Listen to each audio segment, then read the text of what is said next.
existence after the fall in Eden is not fit to give us meaning. It won't do it. This is a crisis for us because we all desire meaning. We all want to find it. We all want to feel it. And in Ecclesiastes 1:2, he writes, vanity of vanities, says the preacher, vanity of vanities, everything is vanity. The writer observes that everything in life is absurd and futile, meaningless, and that's the theme of the book in the Bible called Ecclesiastes, as we've been discovering. And in this next section tonight, he begins to prove his thesis, and the first way that he does it is from creation. Few characters in film have illustrated the point of this first section better than George Bailey in the wonderful film, It's a Wonderful Life. I'll never forget the first time we showed this to my kids, thinking that they would like it. My daughter Sophia, about midway through, she was so little, she said, it's not a wonderful life, he has a horrible life. So Bedford Falls could not satisfy him. It could not give his life any meaning, no matter how much beauty there was in his simple life there, living in an old drafty house, as he called it, with the love of his life in a little town with the same old job and the same old enemies, seeking the welfare of his neighbors. That was way too mundane for George Bailey. All he ever wanted was to leave all of that behind for the world, remember, for adventure. Only then could the ache in his soul be healed. You remember in the beginning of the movie that what he tells his pop, as he called him, I couldn't face being cooped up for the rest of my life in a shabby little office. I want to do something big, something important. That's what he said. And one of the reasons this movie has endured so well and for so long, the reason it still strikes such a chord in us when we watch it, is because of how easy it is to identify with George Bailey. He lives by at least two of the very same assumptions most of us do. The first, interestingly, is that if our lives are going to matter and they're going to be important, it will have to happen somewhere other than where we are. We'll have to move somewhere else, go somewhere else, be somewhere else to do it. Secondly, we believe that once we do find that, then we'll be satisfied and happy, content and fulfilled, no longer restless with ourselves and with our world. So no wonder we approach Ecclesiastes 1 with such hesitation. It bursts that balloon once and for all. It tells you it doesn't matter where you go. It doesn't matter where you move. You're still under the sun, right? Verse 3, what does man gain by all the toil at which he toils under the sun? Now, before we start tonight, we need to understand that gain, of course, in verse 3 at the very least includes monetary gain. We want to have enough to enjoy ourselves or spend on others after we've paid our bills and met our obligations, of course. So it does carry that meaning. But more importantly, gain here is in the context of gaining meaning more than anything else. We often find that not only do we need more materially, always it seems like, but our souls don't have enough either. We're trying to find a reason, a purpose, or a point to everything we go through. We want our lives to matter. And the idea that this world or anything or anyone in it can deliver that is precisely what the preacher is trying to deconstruct in Ecclesiastes. For all its beauty and dignity, it is there. The world simply cannot give us meaning. And he goes straight to the theater where we exist here in chapter 1 to creation itself, to show us how even it is reminding us every single day of our meaninglessness. And just as gain here means more than material things, toil here means much more than what we do to make our money. It's talking about all the effort and passion and anxiety maybe that we give, that we exert to find meaning. But beloved, apart from God, we will not gain anything from all our toil here under the sun. If something new never appears, never enters humankind, we're stuck here and nothing will ever change. And so let's pray and we'll talk about it. Father, we thank you for your word, how it holds us together and speaks life, breathes into us. Father, I ask that that is what you would do tonight. through the words of Ecclesiastes 1, which on the surface and the deeper you go, of course, are so devastating, but so true and so important and are pointing us to life. I pray that you would show us this. I ask and pray this. I pray that you'd watch over me, my mind and my mouth and the ears of everyone who hears for the sake of your name and our faith and hope in you. I pray this in the name of Jesus Christ. Amen. Let me read verses 3 through 11 of Ecclesiastes 1. He writes, "What does man gain by all the toil at which he toils under the sun? A generation goes and a generation comes, but the earth remains forever. The sun rises and the sun goes down and hastens to the place where it rises. The wind blows to the south and goes around to the north. Around and around goes the wind, and on its circuits the wind returns. All streams run to the sea, but the sea is not full. To the place where the streams flow, there they flow again. All things are full of weariness. A man cannot utter it. The eye is not satisfied with seeing, nor the ear filled with hearing. What has been is what will be, and what has been done is what will be done, and there is nothing new under the sun. Is there a thing of which it is said, 'See, this is new'? It has been already in the ages before us. There is no remembrance of former things, nor will there be any remembrance of later things yet to be among those who come after." Verse 3 is the heart of this section. It really is. Under the sun is, of course, the created world. Solomon uses that phrase or something like it more than 20 times in this book to describe the world in this endless loop, or as an endless loop, if you will, that we humans are living in. It's a phrase that means we're trapped in a world that, for all intents and purposes, doesn't change and we can't get out of it. And interestingly, the preacher begins really by bypassing God altogether in order to focus his attention exclusively on the earth, beginning in verse 4. You see it there. A generation goes and a generation comes, but the earth remains forever. The first thing he reminds us of about life under the sun is that a generation goes and a generation comes. He's referring to the cycle of persons and activities in the world. If you were to draw a straight line on a piece of paper and then write my birth at the beginning, my death at the end of it, the short line in between those two phrases is your generation. If you stack millions of them together, right? You get to what, 7, 8 billion of them right now? That would represent one generation that rises as the one before fades away, and then that one fades away and another one comes, new lines. Our lives and the lives of the people we know that we grew up with, they're just a short breath. James picks up on this. That doesn't change. James 4:14, what is your life? It's a vapor that appears for a little while and then vanishes. People and things are soon forgotten. There are things that are very much a part of my memory and my mind and my life growing up in the 80s, the greatest decade of all time. Unless you ask somebody that didn't grow up in the 80s, it's the decade they were in. I don't mean anything by that. It's just, that's when I was growing up. My kids don't know anything about Alf. Remember Gordon Shumway? You remember that dumb TV show? I thought it was life itself. I loved Alf. They don't know anything about it. If I tried to get my kids to watch Alf, they would clown me out of the living room, right? I have the hardest time explaining to Carmine how awesome G.I. Joe was. He's not interested in that. He doesn't even see it. If you mention Eric Davis, Sammy Sosa, Walter Payton, Walter Cronkite, to my kids, they say, who? And if you mention Cardi B, Cersei Lannister, Rajon Rondo, to my grandma, she says, who? Right? So if you want to know how old you are and how much has changed, listen to what they play on the oldie station. Old to whom? All right, who are we talking about here? 80s music is old now. It's just my kids laugh at the safety dance song. That song, again, that was life when I was a kid. This is universally true. You find this out right away in the Bible. By Exodus 1:8, the second book of the Bible, the Pharaoh that began to rule didn't even know who Joseph was. Didn't even know who he was. In Judges 2:10, a generation arose in Israel that did not know the Lord or the work he had done in Israel. How did that happen?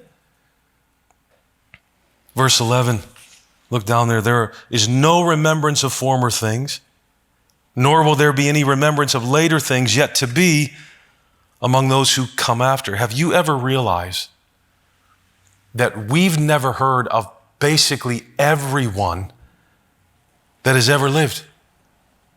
Basically, we know very, very few of the people, the stories, the names, the lives that have ever been lived. We know so few relative to how many people have actually lived on the earth and do right now.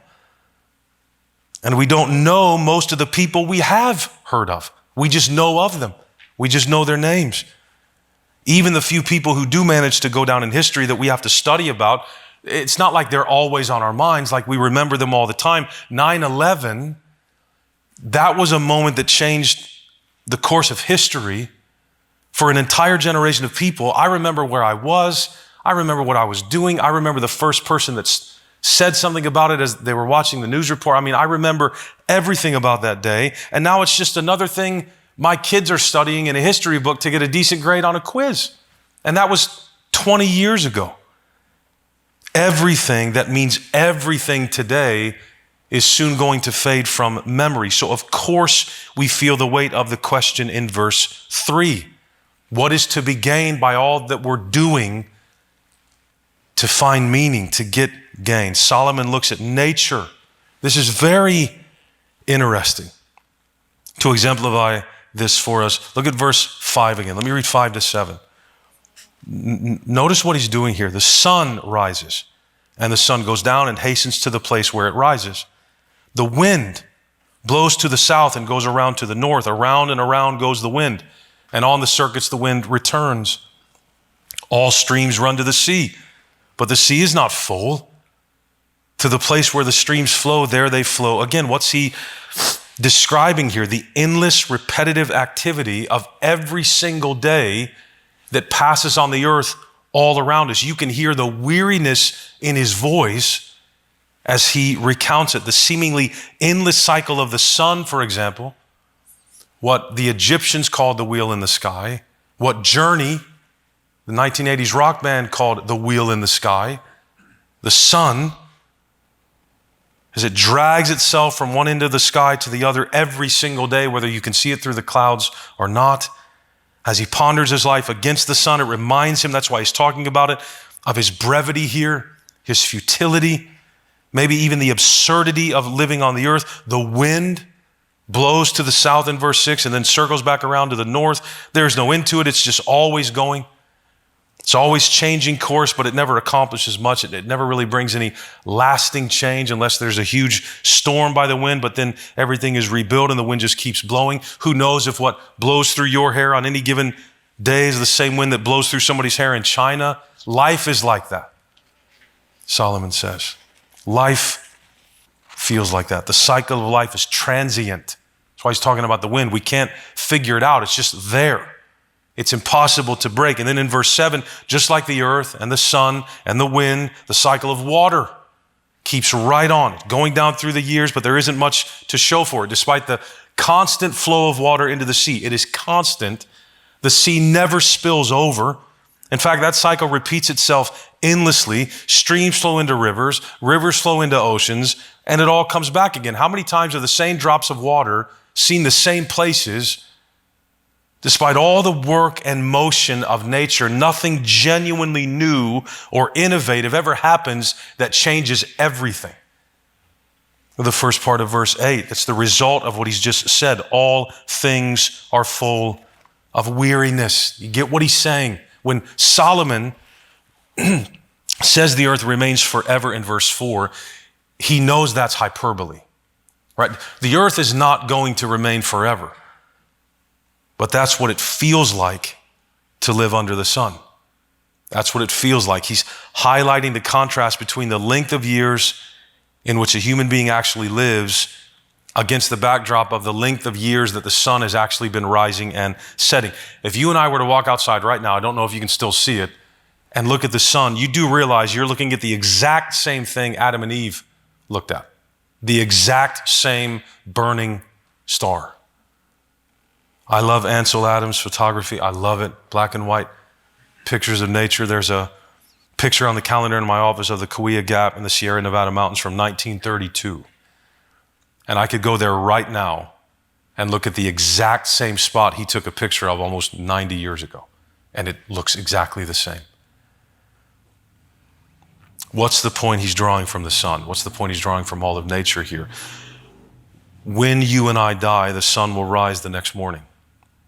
The tide will come in, the wind will blow, and eventually another generation of human beings will do the same thing, see the same thing until they're gone, and the one after them rises to see the same things again and again. It doesn't matter if the days are good or bad, they fade.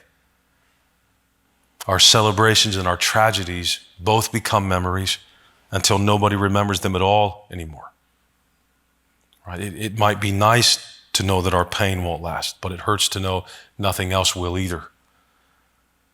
So if we try to get gain from what we see outside our window, all we know is pain, or all we will know is pain and frustration. Toiling with all that we have among people and things that are fading while the sun keeps right on shining gains us nothing.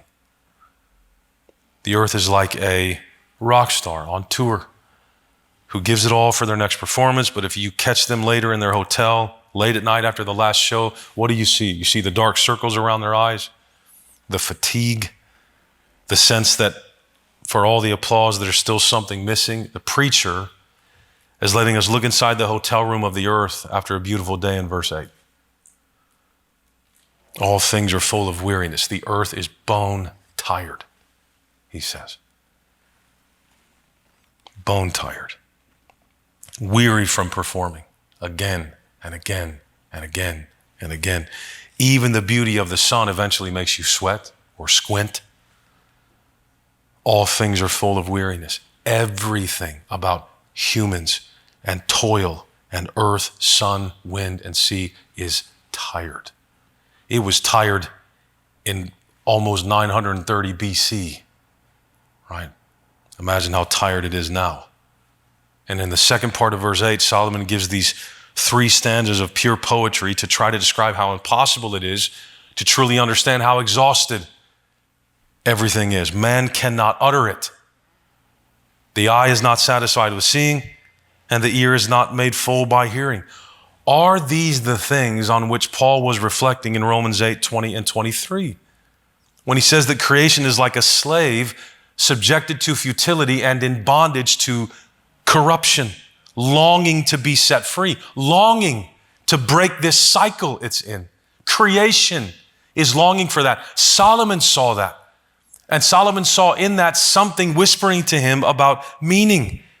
Creation's like a woman trapped in the pain of childbirth every day. Imagine that, ladies. Obviously, I don't know what that feels like, but I've been to 4. I know it doesn't feel great. So if you're feeling that, creation feels that every single day. What was once Eden now groans. That's what creation is doing. And think about how beautiful so much of creation is. But if you listen, you'd hear it groaning. It's tired of performing every single day. It's in wisdom that Solomon is speaking to us from God, not to set our hopes for gain on the things that groan. Zach Aswine calls creation a shoe store for someone needing medicine. It provides very good things, but it doesn't provide what you need. And our effort to get what we need from it creates this emptiness from which Solomon wrote these things. This is what will eventually happen to our souls if we keep trying to get gain from the world. Look at verse 8 again. The eye is not satisfied with seeing, nor the ear filled with hearing. No matter how much you see, it will not satisfy. No matter how much you hear, it will not satisfy. We were all little once, right? You remember that feeling 2 or 3 days or so after Christmas when you want more, right? When what the other kids got is more appealing than what you got, and now you start planning for what you're going to ask for next year. It's so great to see little kids go through this. Right, just a day or 2 after Christmas, next year, I'm going to ask for this. And we've all felt that. We've all felt that sort of thing. And Solomon knows he's hitting close to the mark here. He knows how this sounds.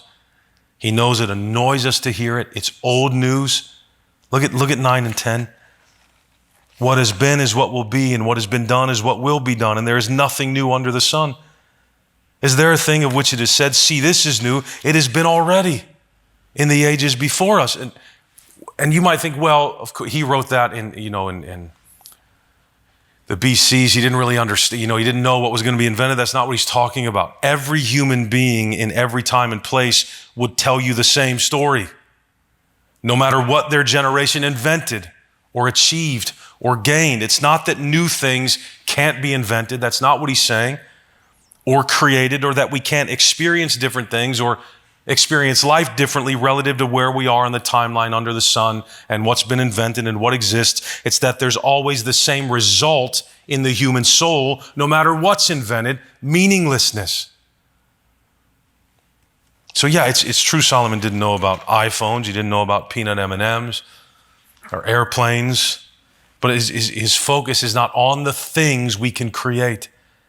He's talking about the fact that every human being toils to get gain from what he or she creates or invents or from what can be discovered, and it never comes. That makes us feel like, yeah, there's nothing new.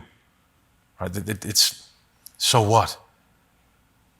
That's what it means to be human. New inventions or new undertakings might seem new to the current generation on the earth. Like, imagine how new or it was when we detonated the atomic bomb, when people landed on the moon, right? How that felt to see those things. But we forget that in times past, the same type of epoch, E-P-O-C-H, meaning epic making events happened to those generations too. The invention of dynamite, that would have been surprising. The invention of electricity, the first Europeans landing in the Americas, right? So that feeling happens again and again and again relative to what you're experiencing. Let me read this quote from one of my commentaries. Every human being has tried to navigate food, clothing, and shelter.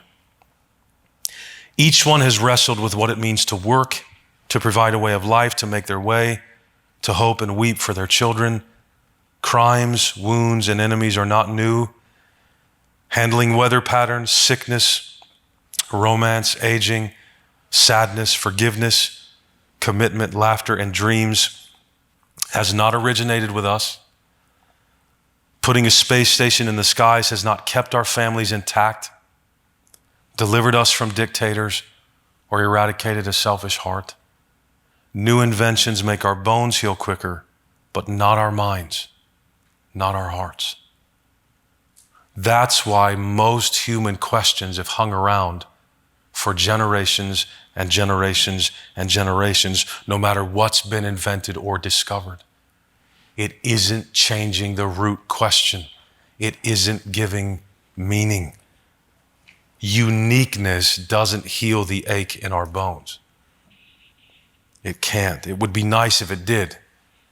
But everything here gets old. Do you remember the first time you smelled your new car inside when you got it? Do you remember that smell? Remember how exciting that was? And now it's just your car. Maybe it smells like Doritos, like ours does now, instead of whatever that beautiful smell is. That's life under the sun, Solomon says. That's what it's like. Look at verse 11. There is no remembrance of former things, nor will there be any remembrance of later things yet to be among those who come after. Do you feel that, beloved?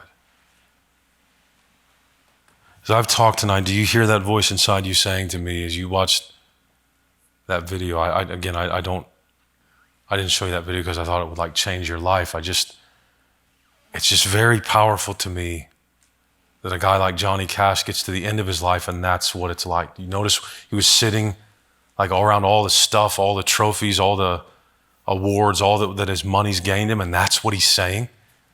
And you know that people feel that way. That's not a shocking revelation. It's just to see it. I wonder, when he was 30, did he think that's how it would end up? So you hear that voice inside you when I say these things. Thanks a lot, Tony. That's very great. That's very uplifting. That's why I came out here tonight. Beloved, that's the point. That's the point of this book of the Bible. Don't run from this. Sometimes it's wiser to feel like this than it is to suppress it. Stay with me here. All right, just stay with me as we work through these things. It's God himself who has made it this way. It's the first thing we should do is pull back from the way we feel, that frustration and annoyance and just the slog of it, and say, okay, God made the earth feel this way. He wants you to know this about the world. He wants us to recognize it and embrace it. He does not want us to pretend it isn't like this so we don't have to face it or feel it. That is folly. Beloved, God subjected the world to futility. God put it in bondage to corruption. God is the one playing the loop. It's him. And because we're so destroyed by the fall, that if he doesn't do this, we won't ever realize, for all its beauty and dignity, this is a prison. As long as unbelievers are determined to reject the existence and reality of God, they will never, ever, and it's a tragedy, break through this unending cycle of time and repetition.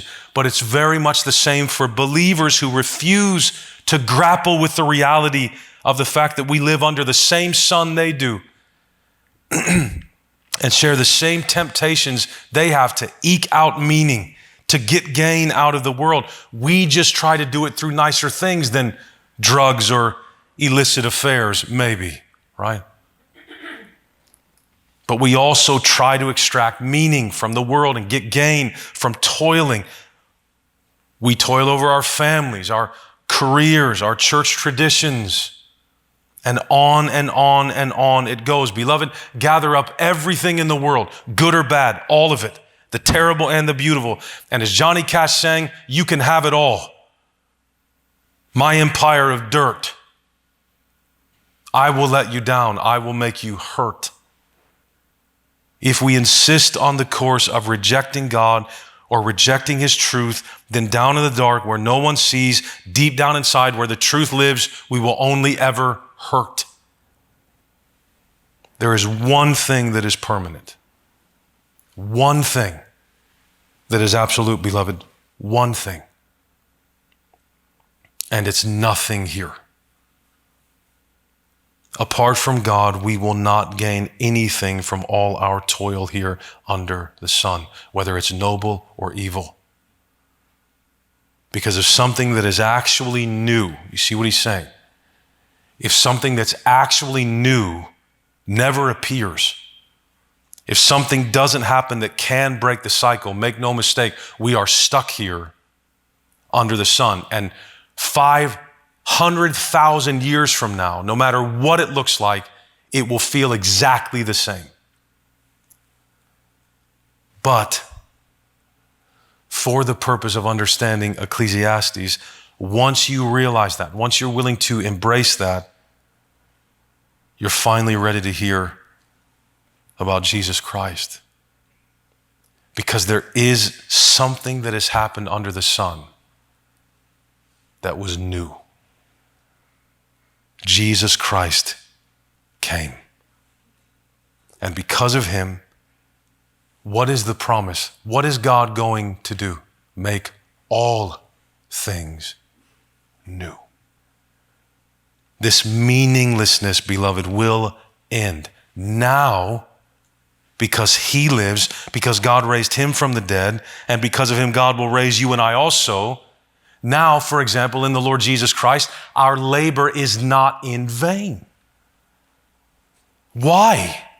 What's the difference now that now labor for the believer is not in vain if we're still under the sun, if the world hasn't changed? Because in Jesus now we understand gain is not the means of our life.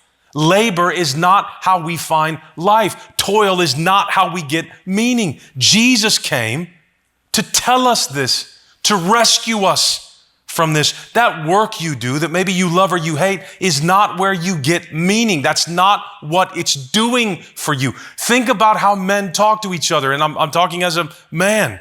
So one of the first questions guys ask each other when they meet, what do you do? Why? Because that's how men define their value, their significance. I can't speak really for women on that. But as a man, what do you do? By the way, it feels really great.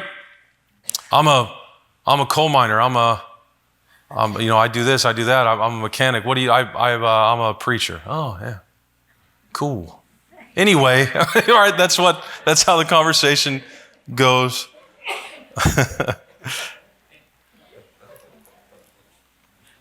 Jesus is the one who breaks the cycle of trying to get meaning from what we do, meaning from our toil. That's what Solomon is bemoaning here. You work, toil like creation, and you just end up tired and empty. What can be gained from it? And then Jesus comes, and now the word coming to us is, your labor is not in vain. 1 Corinthians 15. It's not in vain. Why? Again, because the Christian doesn't work to gain. The Christian works to give because he has everything and needs nothing. This is why it's so important to believe all the truth of the gospel. It even impacts meaning. We don't work to get gain, we work to give. And in a world filled with so much need, such labor will never be in vain. All that we do to point others to the way beyond the sun is not in vain. Whether you vacuum the church carpet so that no one, think about this. You vacuum the church carpet so that people don't get distracted, right? So there aren't crumbs laying around bothering people. See, that's petty. Well, yeah, but it's life, right? These things distract. So when you vacuum the floor or clean something or pick up a piece of trash, think about this. What are you doing? You're removing an obstacle from people hearing the truth when they sit down and I open the word, or whoever they're going to listen to. Now you have helped make it so they aren't distracted. How is that any less important than what I'm doing right now? Right? What makes that? What makes picking up a piece of trash meaningful? Jesus does. You say, well, that's so, no, beloved, that's the truth. That's the truth. If Rick Kramrick, and you know Rick, I don't mean to embarrass you at all. If Rick didn't know how to fix cars, you know how much money I'd be out all the time? Rick takes that burden off my back for me so I can study and pray and think like a nerd.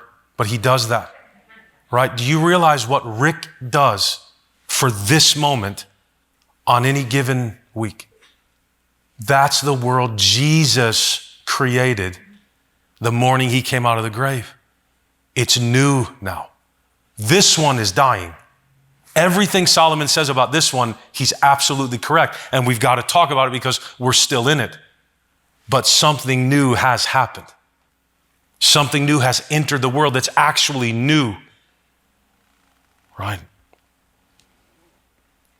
In Philippians 1:21, for example, what does Paul say that sounds so crazy if you're trying to get gain from the world? To live is Christ and to die is what? Tell me. Gain. Well, that's Solomon's word, right? Where does gain come from for the believer? Not here. We gain by dying, do you see? By getting beyond the sun. Gain doesn't exist under the sun. Gain can only be found for human beings on the other side of this life. Again, not under the sun, but beyond it. Jesus has cracked that code. Gain can only be found in the arms of Jesus, who came to wash away our sin, wash away our guilt. And look, I know that we as believers don't generally feel that way. Jesus never promised you that you would feel forgiven. He never promised you that you would not feel guilty and weighed down. Beloved, it's a life of faith. That is the truth because he said it is. I am not guilty. I am a sinner and I am not guilty. If nothing new had ever entered the world, how could I ever make such a statement? Only in the light of his face is there gain, beloved. Only there is relief. Only there is rest.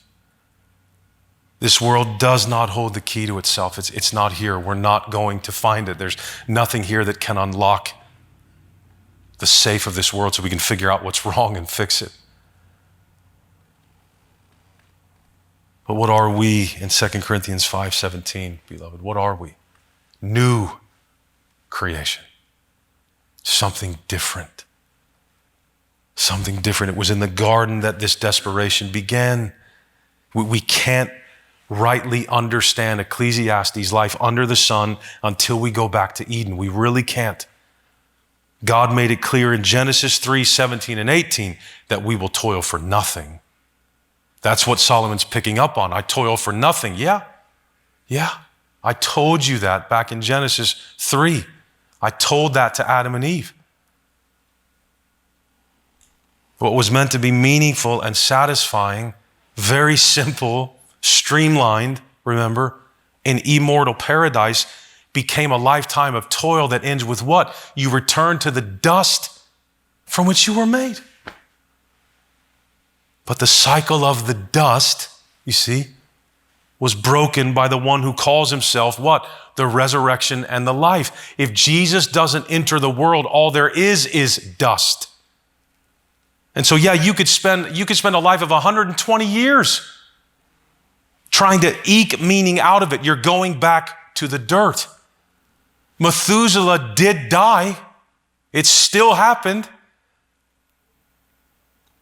God has put us under the sun so that we will ache for him. And in our aching and frustration and exasperation, we'll see the one who will one day replace the sun. Remember Revelation? Will we need a sun there? No. He will be the sun. He will be the light. Isn't that amazing? Isn't that amazing how it answers the cry of the Old Testament, of the whole world every day, longing to get beyond the sun? And Jesus says, when I take over, we won't need a sun. I'll be the light. It's beautiful. Only that time, when he is the light, darkness will never come again. Beloved, Jesus Christ came to take us beyond the sun, beyond it. Because under it, there's nothing to be gained from all our toil. And if you want proof of that, look in the hotel room of creation late at night when it's exhausted from another performance. Run to Jesus, beloved, and rest from your toil to get gain. Whether that gain is material, emotional, or spiritual, run to him. And only in him is it found, the one that takes us beyond the sun.